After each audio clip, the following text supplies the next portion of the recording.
So yung mga kaibigan, tayo muling napadaos-dos dito banda sa paanan mga kaibigan. Bali lastly mga kaibigan, dito ho tayong party no, sa may na to, may puno na to. Yun, malaking puno ng balete mga kaibigan. At na-i-vlog na rin natin yung banda mga kaibigan.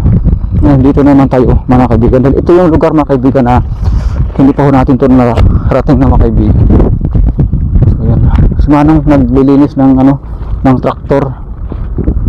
Ito Manong, bali dito pala banda mga kaibigan, may ginagawang revetment yan bali patapos na rin siguro to dahil dugtong yung revetment dito yan, dahil mayroong kapraso rito na putol, hindi pa natapos mga kaibigan.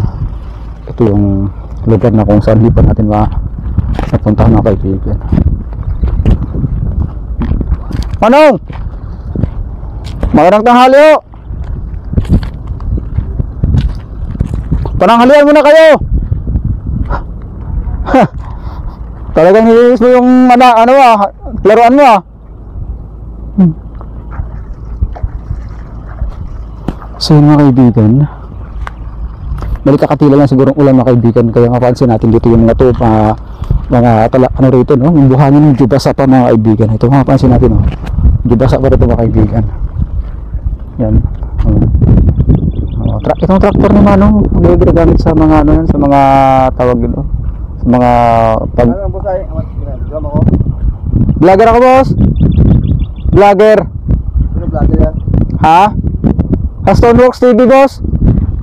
Sa Stoneworks. So yun mga kaibigan, ito yung kubutan ni Manong ginagamit sa mga pag-aani ng mga kamote, kamote at saka mga iba pang mga mani, yan.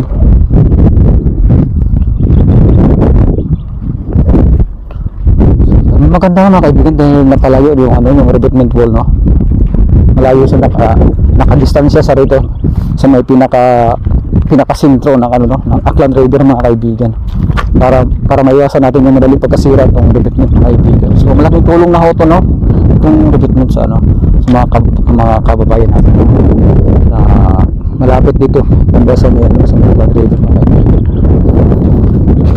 Dito tayo bali nakalat na rin mga kaibigan yung mga gamo-gamo nagagaling yata to sa Libakaw area mga kaibigan. So yan, itong kasama ko kasi mga kaibigan, ito malinaw yung mata nito malinaw ba yung mata mo? Kasi siya kasi kaibigan yung nakakita ng buto andun ay banda sa may sa may Tabao area 3 months ago mga kaibigan. 3 months, 2 months yata 3 months. Tama, magto 2 months. So yun, pansin natin dito mga kaibigan.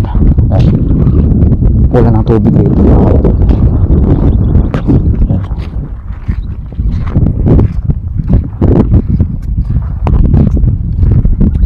So napakakawawa talaga ng bata mga kaibigan. Hanggang ngayon talagang negative pa ho tayo mga kaibigan. Ba't ba yung kulay na ito, itong tubig, gawa pa sa lumot o di kayo ihi ng baka? Lumot to. Ha? Oo, umapak yan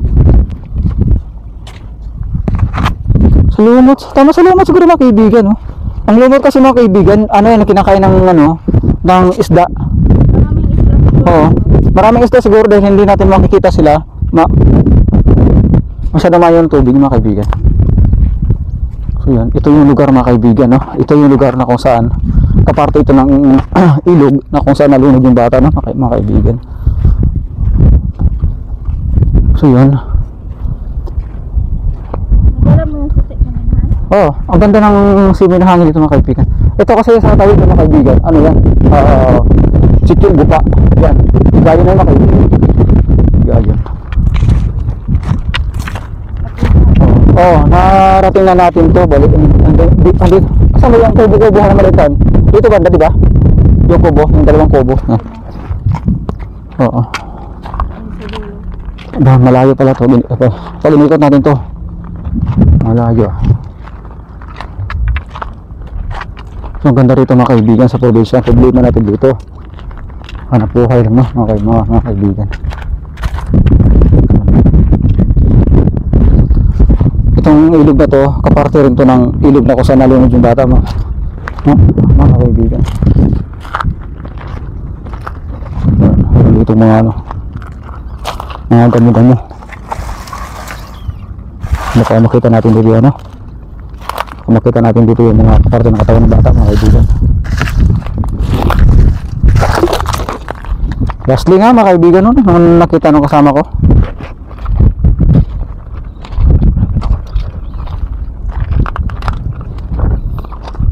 Ayaw na ipadala ng ano eh, ng pamilya ron sa kanila eh. Yung nakita ng butol, pero okay lang yung mga kaibigan. Dahil diretso naman nila yun.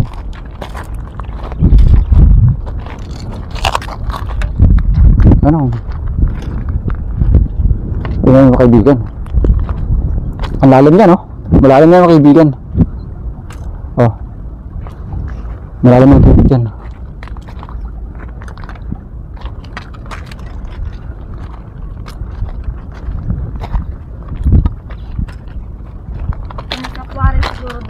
Malalim to han. Malalim yan. Dahil yung mga nag-aquarium na yan, dito nang magsimula patras na patras. Ayan yung mga yung bulldozer na yun. Yung excavator at saka yung tracking na yun. Dito muna sila mag-aquarium, patras na patras. Pero malalim talaga yun. Kami nga mga kaibigan, yun nga eh, kinukwento ko nga eh. Numuntik na lang kami ma-disgrasya sa parte ng natural ba. Mabuti nga lang at Panginoon hindi pa naman nagpapabaya sa amin mga kaibigan. Hindi ko pa nakita ang apo ko mga kaibigan. Wala ka pang apo.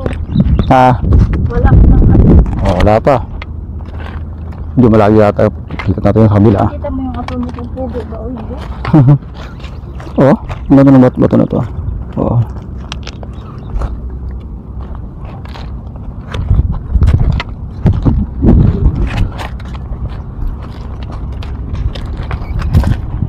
Ito na kaibigan yung yung kukunting gagawin ng mga contractors. Itong karugtong na ito mga kaibigan. Yeah, sana mayari na ito mga kaibigan. Itong parte na ito. Para malaking tulong rin yan dun sa mga mga kababayan natin sa taas ng ang ilog na yan. Ito po yung hindi natin naratinghan di ba? Itong parte na to. Oh.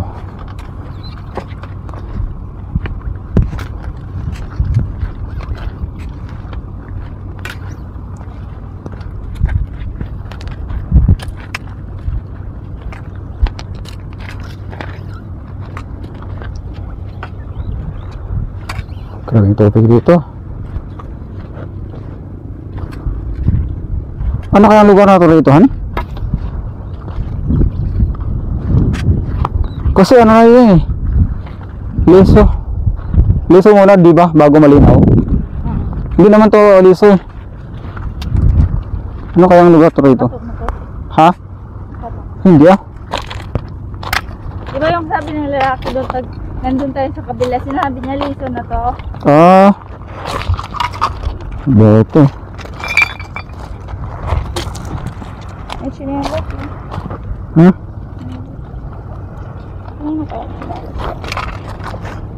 Yan nakita ko chinilas doon kanina eh. Bago pa yan. May ilang araw pala siguro na suot. Ang daming panggatong ano? No? Panggatong lang. Ang dami. Oh. Ha? The bird. Ayan. Ha? Ano kaya? Eh, tapong yan. Tsaa yan, tsaa. Kumbaga kapi. Ayun, ang daming panggatong lang oh. Nasa ako kay, ipon nyo. Oh, ayun na to. Hatiin mo to. Oh. Sa bahay, marami na akong kaya sa bahay. Hindi ko lang halos ginagamit. Ano ba kaibigan?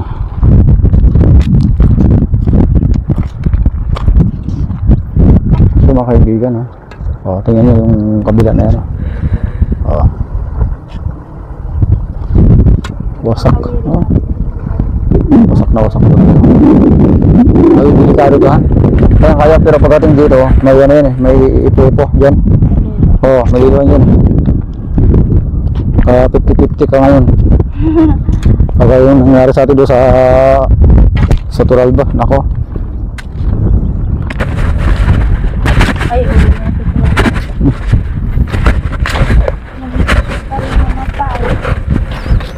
Oh, may kinain dito ha. Oh, yan. May dinanan dito ng aso mga kaibigan. Ayan. Ayan o. Bakas pa ng ano. Oh. Ang laki ng bakas ng aso mga kaibigan. Oh, ayan o. Oh. Oh, di ba? Oh. Tapos sabihin na naman sa comment, wala naman iro. Ikaw lang lagi isang iro. Oh, di ba? Oh. Oh, sabi sa ano? Sabi sa comment, wala naman iro. Ikaw lang mag-isang iro. Ayun, ang laki-laki ng bakat ng ano, oh, bilugan ko. Oh. Yan.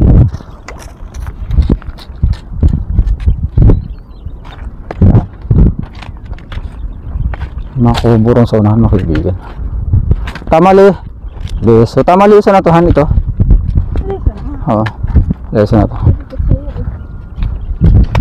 Pag makatawid na natin itong ano na to, itong tigayon, ano tawag dito? Yung guba, sityo guba. Leso na to mga kaibigan.